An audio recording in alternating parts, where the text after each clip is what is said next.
You're expecting? Yeah, I am. How far along are you? In my first trimester, 12 weeks. Okay, congratulations. Thank you. You've been checked before you fell pregnant. Yeah. What was that issue for? I already had some pain in the pelvis. My ribs were getting a little bit stuck and my neck was getting stuck, so it's like everything connected to each other. Chiropractor helped already. So. Before you fell pregnant this time, what had your experience been with chiropractic? What did it help you with? With releasing the pain, releasing stress, so it got me into another emotions, like some emotions came up and everything, I think you remember. And just getting through the day without pain. You recently fell pregnant. What's been going on? My pelvic again, from like 10 weeks or something, which was the first in my previous pregnancy. So now it's getting there again, but not as bad.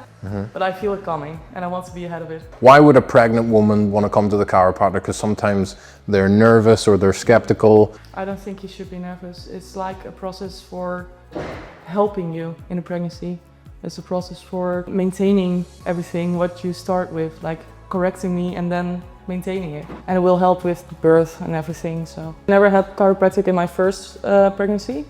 So my expectations is like my pelvis is gonna be straight. Whenever we walk, your pelvis must move like this. I'm oversimplifying, but that's how your pelvis moves. Yeah. It's called coupled motion. One side comes up, one side comes down. That's how we move. Now, when you fall pregnant, your body releases a hormone. It's called relaxin. And relaxin's job is to get all of the muscles and tendons and ligaments that are holding all this together nice and strong. And it's going to help open all of that and get that nice and relaxed with the objective that the birth is going to be easier. Yeah. It opens up. But you have to remember the pelvis can still move like this. Yeah. So if your pelvis is torqued, then what happens is instead of having a big gap to go through, the baby's head might only have a smaller gap to go through because it could be torqued like this. Yeah. Have the advantage this time because you're in the first trimester, so we can actually do a follow-up. I can show now the difference in the corrections in the first trimester, the second trimester, and the third trimester because it changes, because your body changes. And while we're going to try and help you as best we can, we also have to be safe. We use this special pillow, has a hole cut in the middle so that there's no pressure on your tummy. Now, in the first trimester, you can adjust women on their side. Yeah. During the second and third trimester, I tend not to because you're going to get too big. In this first trimester, if we find something, we can move you in such a way that we don't put any pressure on the tummy, don't put any pressure on baby, but we still keep your spine moving. You can use more force in the first trimester and then gradually as we progress, then you back off with the force. But the way that I adjust Christina is very different to the way that I would adjust a woman who's not pregnant, which you understand because I was adjusting you when you weren't pregnant. Okay? What I want to do is gently restore the motion. I want to help her pelvis to move in the direction that it already wants to move. I'm not doing anything to her body, I'm doing it with her body. And it's going to be very gentle. A woman that's not pregnant, you can just roll them this way and you can drop, right? With you, we can do it, but you have to be a bit more careful because we don't want any pressure here. So what I'll do is just let you rest this way. Do you feel any pressure on your tongue? No. Good. So we're gonna give you a light motion. Did that hurt? Was it uncomfortable? Did you feel any pressure here? Let's go this way. Like this. Any pressure on your tongue? Okay. Did that do any pressure on your tummy? No. Did it hurt? No. Did it give you some relief? I think so. There we go. So just for people that are watching it, they're maybe, oh, why is she going when she's pregnant to get cracked? Don't chiropractors crack people? It's not cracking. It's not It's cracking. correcting. Yeah, we explain all this in the first visit. It's on the boards, it's on all the social media. Yeah. We're not cracking yet.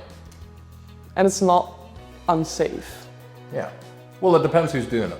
True, but I know I'm safe here because I already had it before, and because you do some lectures and everything on why it's good for you, and it just helps everything. And my question is, people say it's bad for you when you're pregnant, right?